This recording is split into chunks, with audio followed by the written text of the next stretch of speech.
পৌষের হাড় কাঁপানো শীতে স্বাভাবিক জীবনযাত্রার ছন্দপতন হয়েছে। হিম বাতাসের সঙ্গে ঝরছে কুয়াশা, ছিন্নমূল আর নিম্ন আয়ের মানুষের বেড়েছে দুর্ভোগ। শীতের সঙ্গে পাল্লা দিয়ে হাসপাতালে বেড়েছে শীতজনিত রোগে আক্রান্ত রোগীর সংখ্যা। এ নিয়ে বিস্তারিত জানাতে নওগাঁয় আছেন সহকর্মী এমআর রকি এবং চুয়াডাঙ্গায় আছেন মাহফুজ মামুন। সরাসরি প্রথমে যাচ্ছি রকির কাছে। শীতের দাপট এই মুহূর্তে অনুভব করছে এই বরেন্দ্র জনপদের বাসিন্দারা।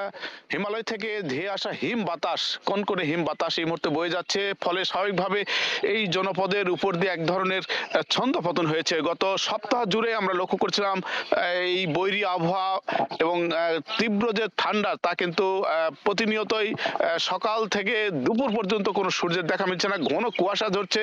আজকে কিছুটা কুয়াশা একটু কম, কিন্তু শীতের যে কাঁপুনি, শীতের যে ঠান্ডার যে অনুভব তা কিন্তু অনুভূত হচ্ছে। এবং স্থানীয় আবহাওয়া অফিসের যে বার্তা, তারা বলছেন যে আজকে তাপমাত্রা রেকর্ড করেছেন 11.5, অর্থাৎ প্রতিনিয়ত কিন্তু তাপমাত্রা নিচে নেমে আসছে। গতকালকের চেয়ে 5 ডিগ্রি তাপমাত্রা, 5 সেলসিয়াস তাপমাত্রা নিয়ে কমে এখানে অনুভূত হচ্ছে। এবং এই মৌসুমে আসলে এই জনপদের উপর দিয়ে হিমালয়ের যে কনকনে বাতাস বয়ে যাওয়ার কারণে এই শীত কিন্তু প্রতিনিয়তই এই মৌসুমের শুরু থেকেই এই জনপদের বাসিন্দা অনুভব করছে।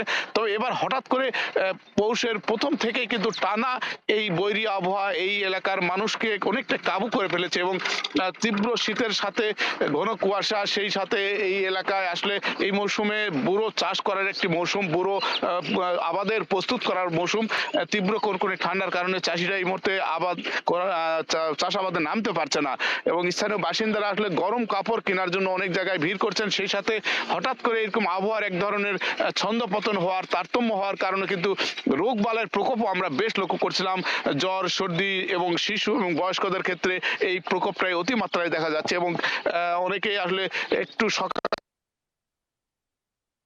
ভাবে তাদের উষ্ণতার জন্য হোটেল, রেস্তোরাঁ, গরম পানীয়ের জায়গাগুলোতে তাদের এই মুহূর্তে কিন্তু কোলাহল বাড়ছে।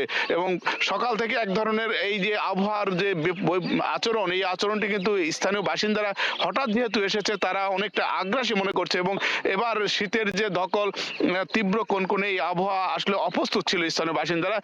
আমরা লক্ষ্য করছিলাম আসলে গত সপ্তাহ জুড়ে এই পরিস্থিতিতে অনেকেই কিন্তু গরম কাপড় কেনার একদিকে যেমন ভিড় করছেন, অন্যদিকে কিন্তু বিত্তবানদের একটা সহযোগিতা কামনা করছেন। কারণ ছিন্নমূল অসহায় মানুষের এই শীতের যে পরিস্থিতি মোকাবেলা করার যে প্রস্তুতি থাকে, তা কিন্তু হঠাৎ শীত তীব্র আকার ধারণ করার কারণে তা কিন্তু অনেকটাই বেকায়দা পড়েছেন। অনেক কিন্তু কষ্টের কথা তারা জানাচ্ছেন। এবং এই পরিস্থিতিতে আসলে প্রশাসনের পক্ষ থেকে খুব সামান্য পরিমাণে গরম কাপড় স্থানীয় ইউনিয়ন পরিষদের মাধ্যমে সরবরাহ করা হয়েছে। কিন্তু বিপুল জনগোষ্ঠী, বিশেষ করে এই অঞ্চলের আদিবাসী জনগোষ্ঠীরা প্রান্তিক পর্যায়ে তারা বসবাস করে থাকে, তাদের ক্ষেত্রে কিন্তু আরেকটু সচেতনতা, প্রশাসনের পক্ষ থেকে সহযোগিতা তারা কামনা করছেন। সব মিলে সপ্তাহ জুড়ে এই বৈরী আবহাওয়া জনজীবনে বড় ধরনের একটা নেতিবাচক প্রভাব ফেলেছে। রোগ বালাই, প্রকৃতি, প্রাণ প্রকৃতির উভয় ক্ষেত্রে কিন্তু এক ধরনের ছন্দপতন আমরা লক্ষ্য করছিলাম। গতকাল সারাদিন সূর্যের দেখা মেলেনি।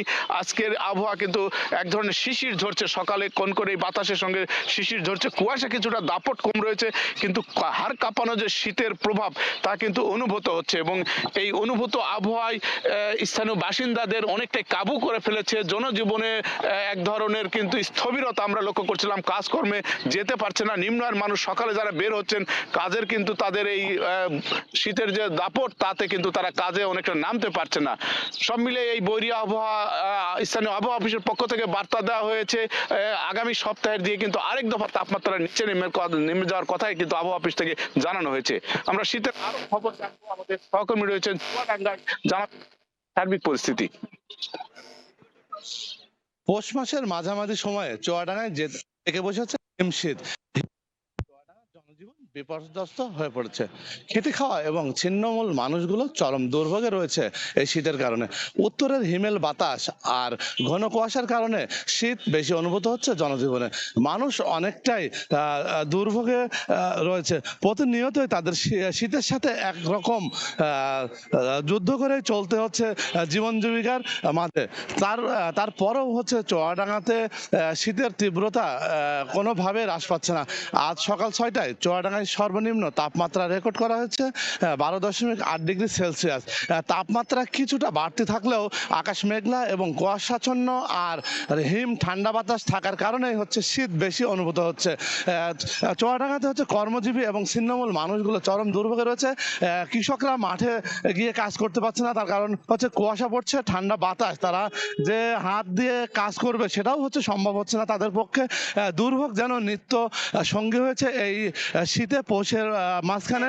আর উত্তরের হিমেল বাতাস যেভাবে জেঁকে বসেছে তাতে করে হচ্ছে মানুষ একেবারে অসহায় হয়ে পড়েছে। চুয়াডাঙ্গা জেলা প্রশাসনের পক্ষ থেকে যে কম্বল বিতরণ করা হচ্ছে শীতার্ত মানুষের জন্য, সেগুলো প্রয়োজনের তুলনায় অনেকটাই কম, যার কারণে হচ্ছে ছিন্নমূল এবং অসহায় মানুষগুলোকে চরম দুর্ভোগের মধ্যে পড়তে হচ্ছে। অন্যান্য বেসরকারি সংগঠনের পক্ষ থেকে যদি জেলায় কম্বল বিতরণ করা হয় তাহলে শীতার্ত মানুষরা অনেকটাই হচ্ছে দুর্ভোগ থেকে লাঘব পাবে। তাপমাত্রা হচ্ছে হ্রাস পাওয়ার সম্ভাবনা আছে বলে জানিয়েছেন চুয়াডাঙ্গা আবহাওয়া অফিস থেকে। তাপমাত্রা হচ্ছে 9 থেকে হচ্ছে 13 ডিগ্রির ভেতরে প্রতিদিনই ওঠানামা করছে, যার কারণে হচ্ছে শীত অনেকটাই বেড়েছে। আমি যেখানে দাঁড়িয়ে রয়েছে তার পাশে দেখছি পথচারী এবং ছিন্নমূল মানুষরা হচ্ছে আগুন জ্বালিয়ে উষ্ণতা নেওয়ার চেষ্টা করছে শীত থেকে বাঁচার জন্য। তার মানে শীত এতই প্রভাব বিস্তার করেছে চুয়াডাঙ্গা জেলায় যে সেটা হচ্ছে বলে হচ্ছে বোঝানো যাবে না। শরীরের কোনো অংশ যদি শীতের কাপড় ছাড়া যদি থাকে সেই অংশ হচ্ছে অবশ হয়ে যাচ্ছে এবং কালো হয়ে যাচ্ছে। এই হাত যদি ফাঁকা থাকছে সেই হাতের অংশ, হাত দিয়ে কোনো কাজ করা অসম্ভব হয়ে পড়ছে, যার কারণে হচ্ছে মানুষ উষ্ণতা নেওয়ার চেষ্টা করছে খড়কুটো জ্বালিয়ে, সেখান থেকেও মানুষ রক্ষা পাচ্ছে না। এমন হাওয়া বইছে যেটা হচ্ছে চৈত বৈশাখ মাসে যে হাওয়া বয় সেই রকমই হাওয়া বইছে, যার কারণে হচ্ছে শীত বেশি অনুভূত হচ্ছে। চুয়াডাঙ্গা সদর হাসপাতালে শীতের কারণে হচ্ছে বিভিন্ন রোগে আক্রান্ত হচ্ছে শিশু এবং বয়স্করা। ডায়রিয়া এবং নিউমোনিয়া রোগেই হচ্ছে বেশি আক্রান্ত হচ্ছে। কুয়াশা এবং হচ্ছে আকাশ মেঘাচ্ছন্ন থাকার কারণে হচ্ছে কৃষকদের বীজতলা ক্ষতিগ্রস্ত হওয়ার সম্ভাবনা আছে। ধান চাষে হচ্ছে এই মৌসুমে ব্যাঘাত ঘটানোর সম্ভাবনা রয়েছে। যে এই আবহাওয়ার কারণে হচ্ছে মানুষ এবং হচ্ছে কৃষকরাও হচ্ছে দুর্ভোগে রয়েছে।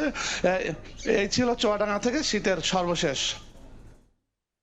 সরাসরি যুক্ত ছিলাম চুয়াডাঙ্গা এবং নওগাঁয়।